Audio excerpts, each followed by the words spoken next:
corresponsal del Diario de Murcia telegrafió los siguientes párrafos. Mazarrón, 11:45 de la mañana. Desde la oficina de telégrafos se ven pasar carros con muertos en ataúdes.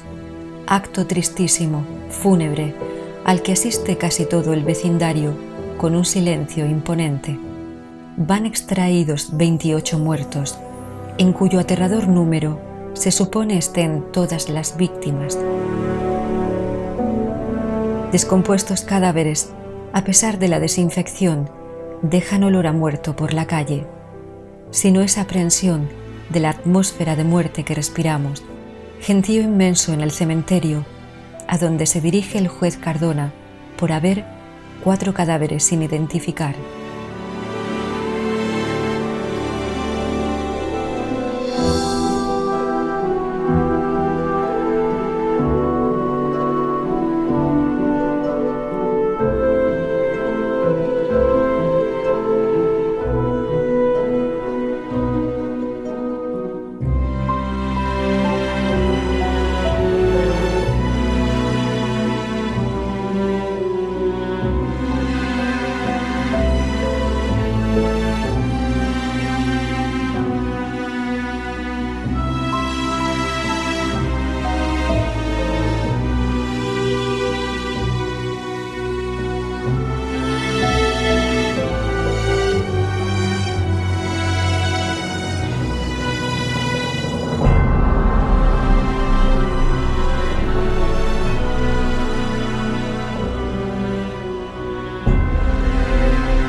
Numerosos son los lugares recónditos que he recorrido en la región de Murcia en busca de una historia olvidada o un encuentro con lo insólito, y en Mazarrón he encontrado uno de ellos.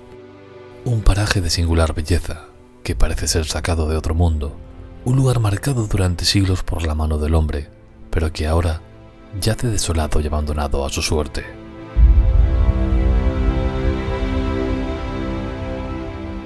Encontramos aún vestigios de un duro pasado, donde el aire casi es irrespirable por el viento que azota ahora la mortífera tierra extraída. No se hace difícil imaginar aquellos dolorosos años en este decorado real, donde pasados unos minutos y mezclados en el entorno, podemos llegar a sentir el sufrimiento, escuchar sus voces, sus lamentos y gritos de dolor.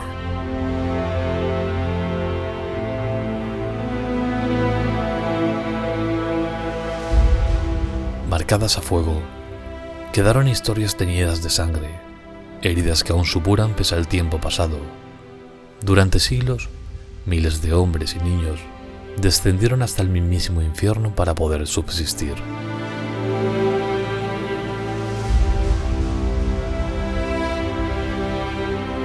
Hombres hechos de otra pasta, que lucharon a diario cara a cara con la muerte. Muchos sacrificaron con valentía su propia vida, y otros la perdieron por desesperación o cobardía. Hablar de minería es hablar de historias de valientes, pero también de muerte.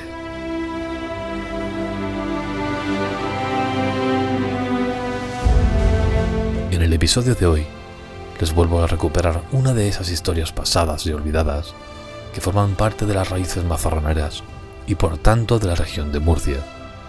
Una tragedia ocurrida en Mazarrón que quedaría grabada en la historia como uno de los mayores accidentes en la minería española.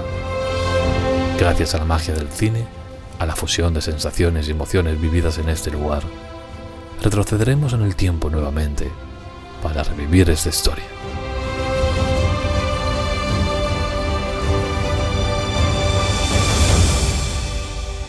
Las minas de Mazarrón.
Pero para entender esta investigación sobre dicha tragedia, debemos conocer primero parte de la historia y origen de la villa de Mazarrón.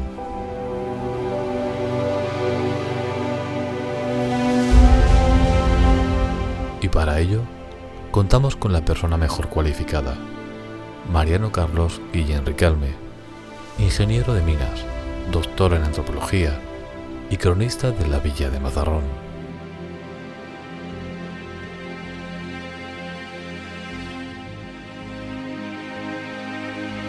En el origen de Mazarrón y de la población que ha tenido a lo largo de la historia Mazarrón, ha tenido mucha importancia la minería. Y estamos precisamente en el Cerro de los Perules, que junto con el Cerro de San Cristóbal son dos elevaciones volcánicas del periodo Mioceno. Estaríamos hablando de hace unos 10 millones de años. Un periodo en el cual hubo mucho vulcanismo y ascendieron los filones de plomo y levantaron estos cerros. Como veis, tienen un característico color negro porque son metálicos.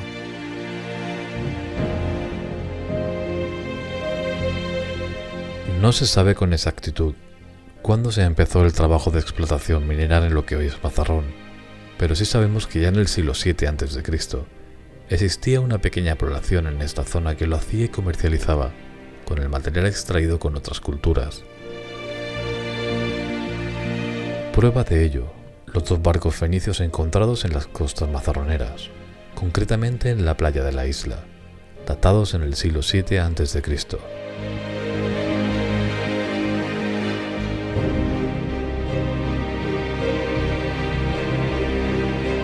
Destacando que la mayoría de la carga que transportaban esos barcos eran lingotes de plomo, entre otros.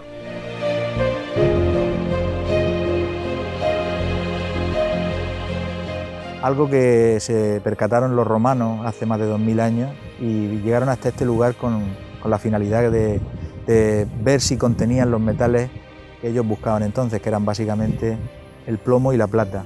Se dieron cuenta de que por la coloración que tenían los cerros y por el tipo de roca que podía haber dentro metales, estuvieron explotando las minas de Mazarrón, básicamente para extraer plata y plomo, pero sobre todo plata. Los romanos, cuando hicieron este tipo de explotaciones, era la época del siglo I a.C. y siglo II después de Cristo, casi 300 años estuvieron explotando. y dependían de Cartago Nova, de la amplia provincia de Cartago Nova. Después de acabar los romanos con el yacimiento, prácticamente llegaron hasta los 300 metros de profundidad y no pudieron luchar contra el agua y abandonaron la explotación. Decir que la historia de Mazarrón se remonta precisamente al siglo II a.C., cuando el Imperio Romano pone sus ojos tanto en Cartagena como en Mazarrón. Es el origen de Mazarrón, o sea que podríamos decir que Mazarrón existe por las minas de plomo que tiene. Pero la extracción del material conllevaba un gran sacrificio. Una batalla encarnizada a muerte, donde la Madre Tierra no duda un segundo en arrebatar la vida de aquellos que se adentran en su interior para arrebatar su riqueza. Y en época romana hablaríamos de otro tipo de sacrificio: los esclavos. Hasta Mazarrón llegan algunos patricios romanos con el encargo de traer trabajadores y explotar tanto las minas del Cabezo de San Cristóbal, los Perules, Coto Fortuna, Pedreras Viejas, que son los cerros volcánicos donde había mineral. Durante esa etapa, la forma de trabajar es absolutamente esclavista. El Imperio Romano, como tal imperio, pues trabaja de esa manera y los trabajadores de todos sus países, los esclavos que tienen, los mandan a este tipo de trabajo. Los restos que han aparecido en las minas de Mazarrón, sobre todo en el Coto Fortuna, atestiguan que la forma de trabajar era pues muy penosa, ¿no? Han aparecido argollas entibias de huesos de trabajadores, lo que nos da una idea que supuestamente estos trabajadores trabajaban, laboreaban las minas atados, prácticamente trabajaban como animales. Eso lo hemos visto en las minas del Coto Fortuna y con toda seguridad en las minas de Triunfo, Talía y Santana, que son las minas que más trabajaron los romanos. Una de las muchas pruebas halladas en las minas de Mazarrón que confirman el paso de los romanos por estos cerros volcánicos es esta estatuilla de bronce de 15 centímetros que corresponde a una representación de un Hércules farnesio, encontrada en el año 1840 en una terrera de la mina Esperanza.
Luego hay un largo silencio de aproximadamente 10-12 siglos, que aquí no hay prácticamente nada, y hacia 1460, 1470 se descubren grandes depósitos de alumbre, precisamente en la parte superior de los cerros volcánicos a los que me he referido. Podríamos decir que es la refundación de Mazarrón, porque Mazarrón en aquel momento no era nada después de que los romanos abandonaran este lugar, y unos comerciantes genoveses que suben precisamente a estas montañas se dan cuenta que la geología, que la orografía del lugar es muy parecida a la que ellos habían descubierto en Asia Menor, donde precisamente iban a comprar alumbre, que era un material muy valioso en la Edad Media, que se utilizaba para fijar los colores en las telas. A raíz de ese descubrimiento de los genoveses, pues Mazarrón vuelve a renacer como ciudad, como población. El Marqués de Villena y el Marqués de los Vélez lo que hacen es fundar aquí una población de colonos que trabajan otra vez estas minas, no con el objetivo de extraer plomo, en este caso lo que quieren es extraer alumbre, y durante un par de siglos se funda esa población que va a ser el germen del futuro Mazarrón.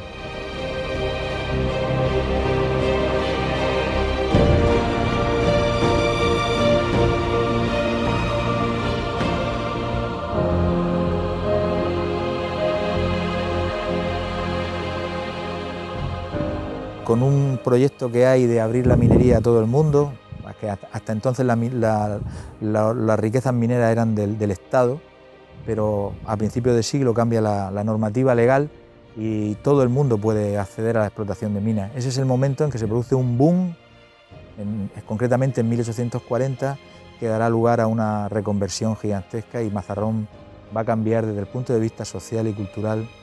Bueno, va a dar un giro de 180 grados en su historia.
El origen de los accidentes mineros en Mazarrón es de tres tipos. Están los accidentes propiamente debido a la peligrosidad que entrañaban las minas, accidentes de tipo de, por ejemplo, poner barrenos, accidentes de caída en pozos, accidentes de desprendimientos de rocas, que son comunes en casi todas las minas.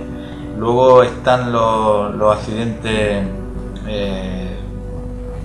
que no son comunes a todas las minas. En el caso de Mazarrón es el gas carbónico. El ácido carbónico se encuentra en las minas de Mazarrón por fuertes inyecciones de metal que han atravesado las rocas volcánicas, y cuando se ha producido esto se ha quedado encerrado en ciertas cavidades este ácido carbónico a gran presión muchas veces incluso, y otras veces sin altas presiones, pero sí es verdad que se ha quedado encerrado.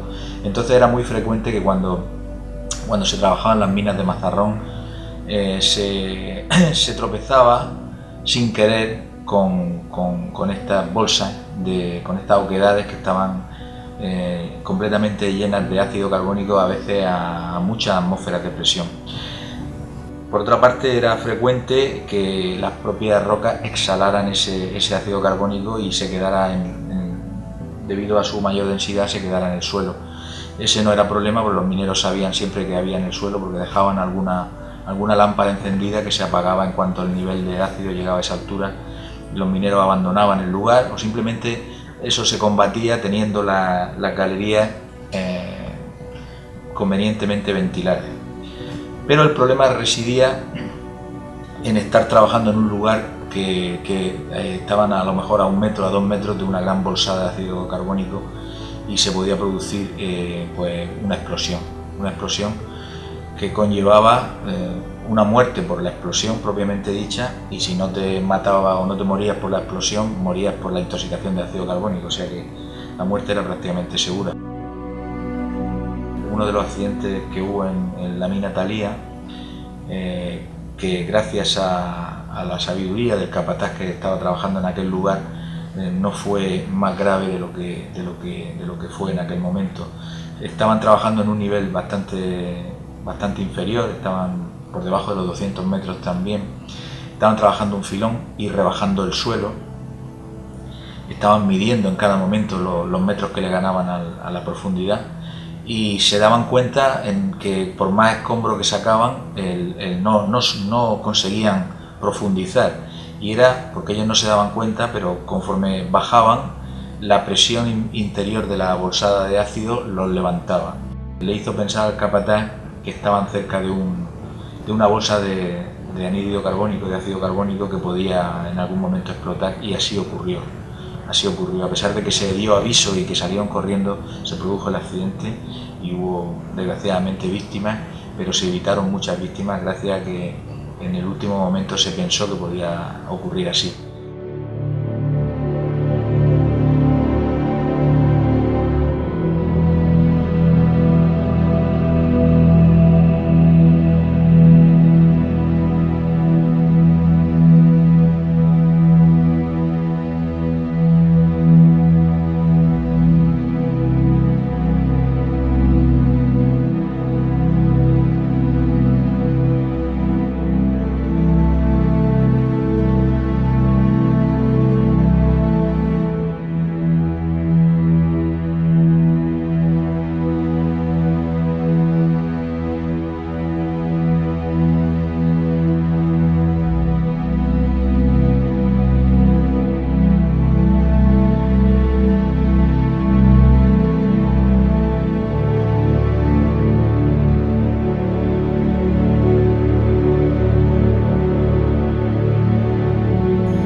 Madrugada del día 7 de abril de 1887, curiosamente era miércoles santo, pues los mineros aquel turno de madrugada, estaban trabajando en una comunicación entre dos minas, concretamente entre la mina Triunfo y la mina Santa Ana.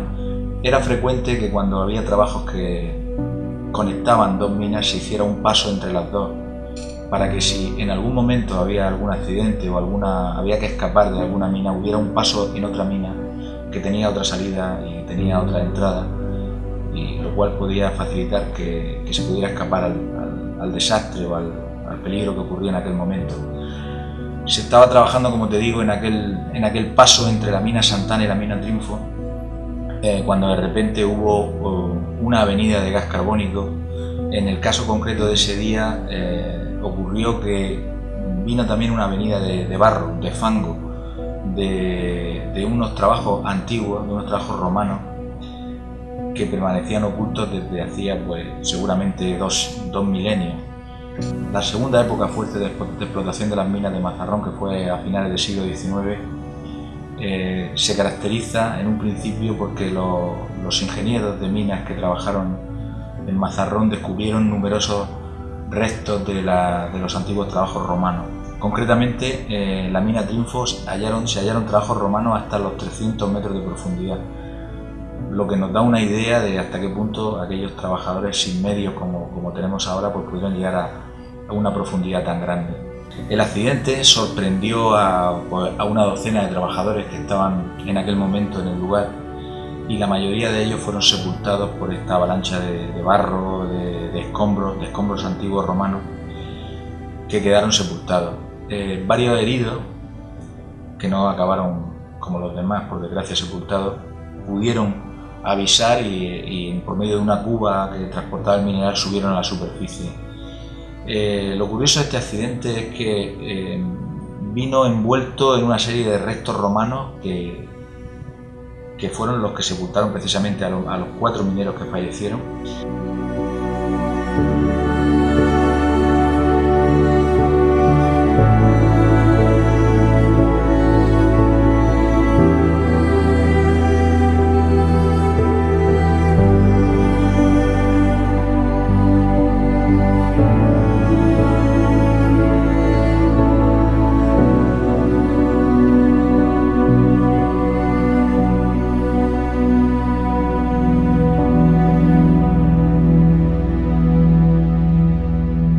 Este es el pozo María Elena, que corresponde a la mina Impensada, desgraciadamente de triste recuerdo en Mazarrón, porque precisamente en febrero de 1893 ocurrió el accidente minero con más víctimas que ha habido en la región de Murcia.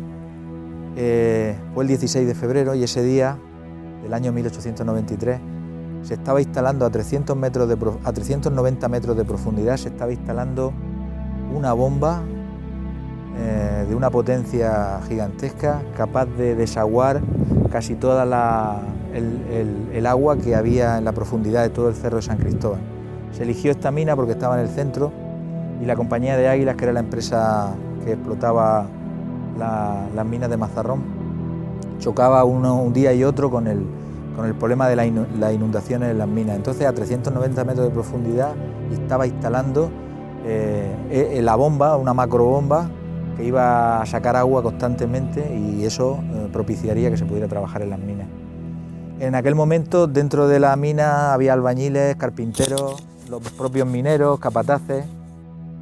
Habían llegado desde Alemania algunos ingenieros mecánicos a concluir la instalación de la bomba, y se produjo pues lo que solía ocurrir de vez en cuando en las minas de Mazarrón, que era una avenida de gas carbónico.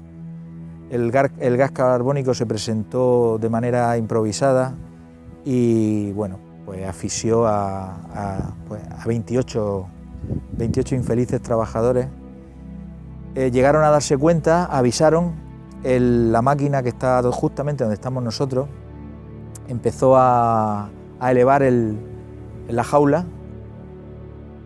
pero cuando subió la jaula ya contenía los cadáveres de tres trabajadores que fueron los primeros que dieron el aviso, pero fue tal la cantidad de anhídrido carbónico que inundó el pozo hasta el piso 200, con lo cual todos los que habían por debajo del piso 200 pues murieron. Las labores de rescate se prolongaron casi 3 días y bueno, desde entonces a este pozo se le conoció como el Pozo de los Muertos. Y ya bueno, hay muchas anécdotas respecto a los que murieron aquel día. Te he hablado de los alemanes que llegaron justo el día antes y ya nunca volvieron más a Alemania porque hubo que enterrarlos aquí. En aquel momento pues no se hacía traslado de cadáveres como se hace hoy. Se dio el caso también de una madre de Mazarrón que perdió cuatro hijos y un yerno, que era una partida de trabajadores de albañiles que estaban trabajando, preparando la sala aquella donde se estaba instalando la bomba. Y bueno, pues este es el lugar fatídico por donde se vivieron escenas, como te puedes imaginar, de mucho dolor en aquel momento. Y bueno, hubo ayuda desde Murcia, se ayudaron a las familias de los mineros. El periódico El Diario de Murcia hizo una subvención, pidió ayuda a todos los estamentos sociales y bueno, se recogió mucho dinero para ayudar a las familias de los damnificados. Y bueno, fue uno más de los muchos accidentes que hubo en Mazarrón, pero sí que podemos decir que fue el más siniestro porque fue el que tuvo más víctimas.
Como anécdota, esta foto que tenemos aquí, mi madre me cuenta que en 1928 aproximadamente baja a la mina Impensada, ya que su padre era el director gerente de estas minas, Impensada y de varias, son de la Unión y viene, y son dirigen las minas de aquí. Mi madre me contaba que ella sí bajó a la mina Impensada, donde se conservaba la máquina de extractora, la bomba de extraer agua.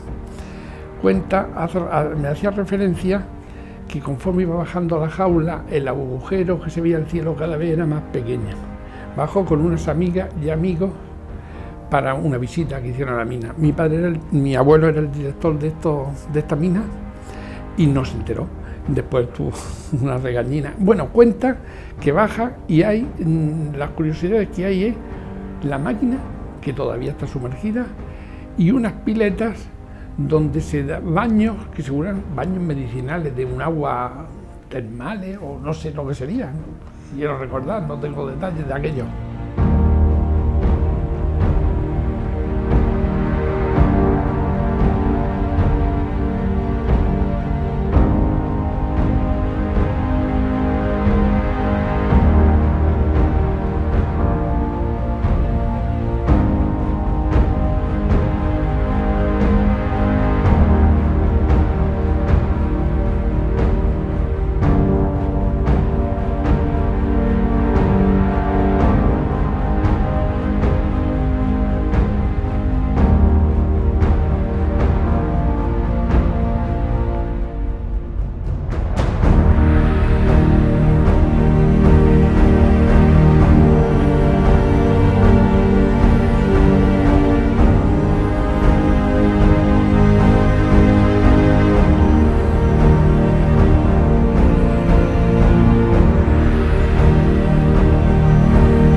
Pedro Sánchez Zamora. Estuve trabajando con Minofé, arriba, en el lavadero, en Santana, que siempre ha sido el lavadero de Santana.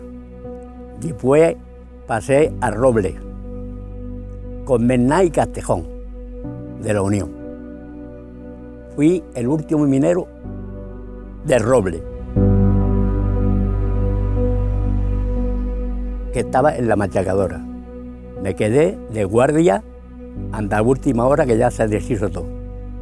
Me quedé enganchado en el transformador. Limpiándolo, me desconfié porque había mucho polvo y a la calle me caí. No que me quedé enganchado, que es que me tiró. Pues si me había quedado enganchado estaría en el otro lado. Esta fue la última herida que cuando en Cartagena me dijeron, ¿se quiere usted retirar? Yo no quería retirarme nunca en la vida, siempre a trabajar. Y me quedó solamente un roaz por un alfiler. Y pedí el alta me la dieron. Estuve en la mazarronera y después de ahí me vine aquí a Roble. Primero estuve en Santana. Normal, yo he sido uno que me ha gustado tocarlo todo, aunque esté malamente. Que si había mecánico, me gustaba estar de mecánico. Cuando el mecánico no tenía nadie, el primero que preguntaba, ahí está Pedro, ahí va Pedro. Ayudarle a poner la botella de soplete, ayudarlo fuera. Y después por eso me puse en la machacadora, porque si se rompía la cinta y no estaban los mecánicos, la cosía yo. Con un peine y con un martillico y cinta arriba, a funcionar. Muchas veces veía en el Roble y veía gente pasar y algunas veces tenía que parar la cinta, porque el polvo llegaba a Morata. Algunas veces no la podía parar porque el escombro me se volvía para atrás y la cinta del escombro caía. Cuando vi a la mujer venir, paraba mi cinta y el tío, Pedro, adiós amigo. A mí no me he tenido esa suerte, no me manda a nadie. Se llaman 8 horas, yo nunca he echado 8 horas en las minas. Aquí en Santana de 8 horas y de 8 horas aquí en la mina y 8 en el campo. A 4 pesetas la hora en la mina y a 4 pesetas en el campo. 21 duros en la mina, 21 duros en el campo. Eso hace años ya, ¿no? A 4 pesetas la hora.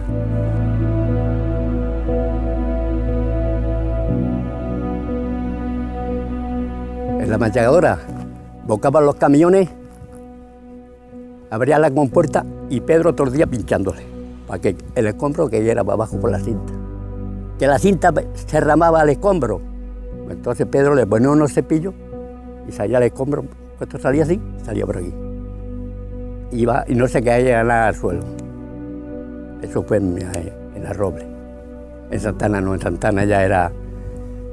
Cada uno sabía algo suyo. En Santana había en el lavadero varios motores y a ti te decían a cargo de 10 motores, pues tú estabas mirando si se salía alguna correa o alguna pala no iba bien, arreglar la pala. El bozo, había tanto polvo que había que ponerse un bozo. Me ponía el bozo y un cubo de agua. Cuando el bozo me se secaba, agua que te crió. La cara la tenía para arriba, haciendo gordo, pero adentro no tenía nada.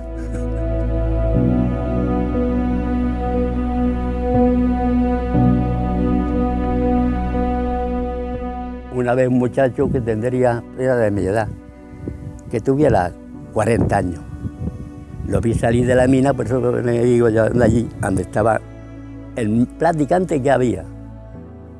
Y lo vi, sí, salía andando con 2, pero a la par de horas murió. Y uno de allí, un viejo, sí, me decían que uno que decían mojado, ese se derrumbó, se estaba hundiendo la mina. ¿Y qué hizo? Que en puesto de venirse para acá, decían los mineros, en puesto de venirse para acá, se fue para allá. 3 o 4 días para sacarlo. Y hay un hoyo ahí, un poquito más para arriba. Esa mujer pasaba, mujer o hombre, hace tantos años ya. Sé que una de las carderas crujió y mató al que pasaba. Y abajo, lo sabe también que abajo bajaban a la gente a bañarse. Yo que seguramente sería muy chico, no había nacido cuando eso. Conozco a un hombre que había ahí, pero que hace ya un montón de años, que ese sí, iban las mujeres de los encargados, no. Aquí había un ingeniero o 2 ingenieros encargados, se le decían encargados labores, que mandaban los encargados. Ahí se bañaban también. Para bañarse, los que se bañaban, había que hacer una anchura porque algo tenía eso de hierro. Pero claro, venían de la mina y se metían ahí abajo, cuando lo dejaban, porque algunos se pelaban. A la bomba tiraban un chorro de agua así, de noche y de día.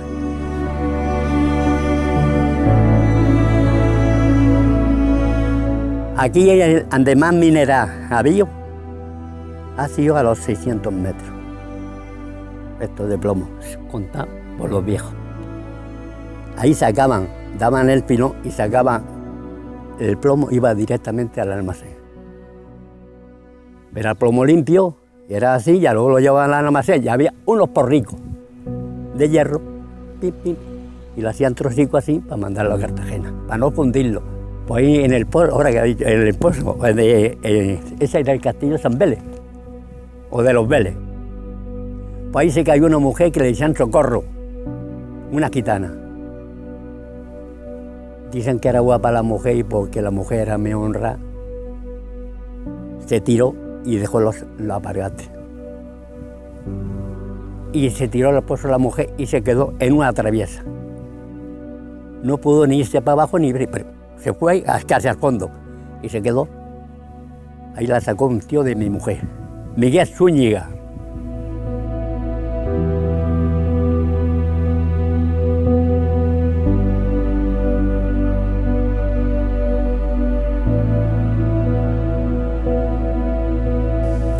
Esto, bueno, va a ir decayendo a partir del inicio del nuevo siglo, del siglo XX, va a tener un punto de decadencia hacia 1914 con la Primera Guerra Mundial, la bajada del precio de los metales y sobre todo pues también los filones que van menguando, y esa decadencia va a proseguir hasta la República, hasta la guerra, nuestra guerra civil, y prácticamente ya todo va a ser decadencia. Va a haber otro tímido intento a finales de los 50, a principios de los 60, y hacia 1965-66 finalmente acaba completamente la minería.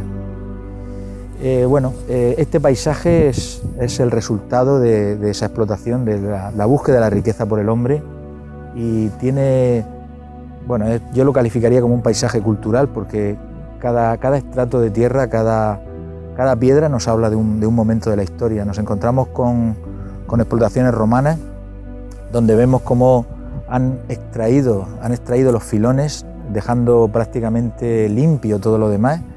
Luego vemos grandes canteras, trabajos ciclópeos para sacar el alumbre, y por último vemos el trabajo intensivo que se hizo a mediados del siglo XIX, que es un trabajo que ha dejado inmensas terreras con una orografía característica y un colorido que yo pienso que a nadie deja indiferente, ¿no?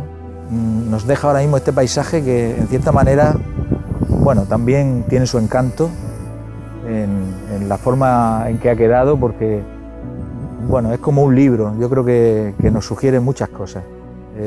Las minas de Mazarrón son visitadas anualmente por miles de personas y es lamentable quizá que no se haya hecho un trabajo de recopilación, de cuidado, un trabajo histórico para que sea un lugar visitable.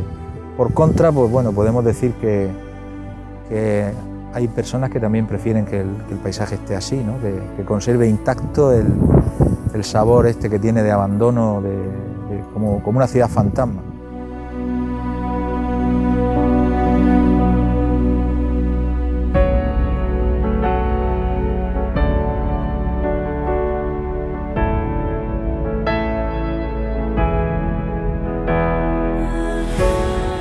Tierra teñida de sangre, sudor y lágrimas, donde a diario se libraba una batalla cara a cara con la muerte en lo más profundo de la oscuridad, donde el repicar de picos, marros y barrenos silenciaban el llanto y la agonía de los mineros. Un tiempo donde sus miradas se podía ver el sufrimiento grabado en sus retinas, donde el corazón se estremecía al subir aquella jaula del Castillete con aquel compañero perdido en el pozo. Hoy, el silencio reina en este majestuoso lugar, en recuerdo de todos aquellos que perecieron, donde el viento a menudo trae en sus rachas recuerdos y gritos de dolor.